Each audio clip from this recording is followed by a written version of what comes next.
Good day po sa inyong lahat. Welcome na naman po kayo sa another episode ng ating vlog na kung saan ang topic po natin for today ay i-discuss po natin kung ano yung tinatawag na GP at saka PS. Usapang ano po ito? Usapang breeding. May mga subscriber po kasi tayo na nagtatanong kung pwede daw bang i-breed itong mga alaga natin na paitloging manok. Sabi ko, depende po yan sa inyo. Nasa inyo po yan. Yung mga iba gustong makabili ng lalaki, mag-experiment daw sila. I-discuss na lang po natin para masagot ko po at mabigyan ko po kayo ng konting paliwanag tungkol po sa pagbe-breeding. Actually po, itong ating layer chicken, kapag dumadating po ito sa atin ay sisiw, bagong pisa, day old pa lang po siya. Supposedly, dapat po 100% babae po lahat yung kanilang i-deliver. Kaya lang, dahil nga po sa human error, nagkakamali po sila, no? Kaya halimbawa po sa 10,000 heads na dumating sa atin na sisiw, habang lumalaki po yan, na-identify po natin yung ating mga sisiw na may mga humalo, may mga naisama na mga lalaki dahil nga po sa human error. So minsan kapag binibilang namin yan 30 hanggang 50, pag masyadong minsan nga kala namin parang nananadya na, minsan almost 100 heads yung napapasamang lalaki sa out of 10,000 heads na dumadating sa amin. Although meron naman silang 4% na binibigay na dagdag for mortality para along the way sa paggrugro namin, meron silang 4% na binibigay. Pero minsan parang yung 1% lalaki na, parang nananadya sila, ganon. Anyway, lang naman yan, hindi naman po tayo nagbibintang for the sake of discussion.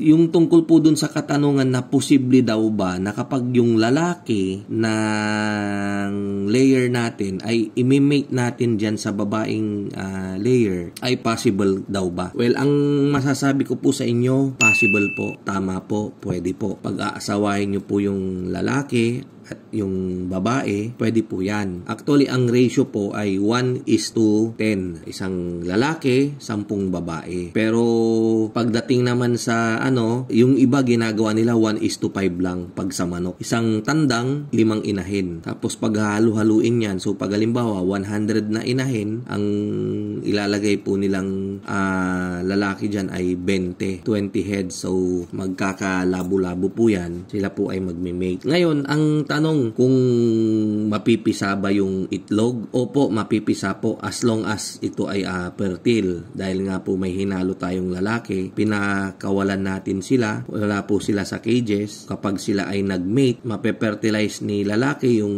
egg ni babae. Pag nilagay natin sa incubator, mapipisa po yan. Pero yung mga inahin nating ito ay hindi po sila yung typical na naglilimlim. Kailangan pong ilagay sa incubator. So ang tanong ulit, Mang Mags, kapag ginawa ba namin yan, mangingitlog din ba yung anak nilang babae? Syempre po, mangingitlog po. Tapos ang tanong nyo na naman, marami rin ba sila kung mangitlog? Actually, dun na tayo, dun na papasok yung siguro pagdidebatehan, Ang sinasabi kasi ni company, hindi daw pwedeng i-breed. Ang sinasabi rin ng mga nakakaalam, may mga experience na, sinasabi lang daw ni company yan na hindi raw pwedeng i-breed para hindi raw sila makompetensya sa pagbebenta ng kanilang mga sisiw. So, way back 5 or 6 years ago, sinubukan ko pong mag-breed. Actually, sinubukan ko po ito dun sa decal brown. Pinag-mate ko po yung lalaking decal brown sa babaeng decal brown. Although yung decal brown na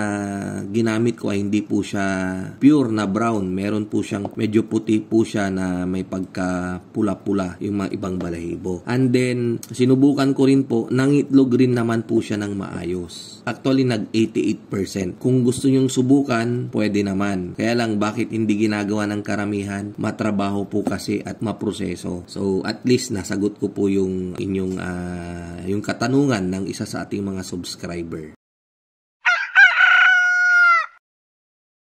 Maraming salamat po ulit sa inyong panunood. Kita-kita po ulit tayo sa mga susunod nating video. Ito po ang inyong kaibigan, ang inyong kamanukan. Walang iba kundi si Mang Mags na nagsasabing mabuhay po tayong lahat. Maraming salamat and God bless.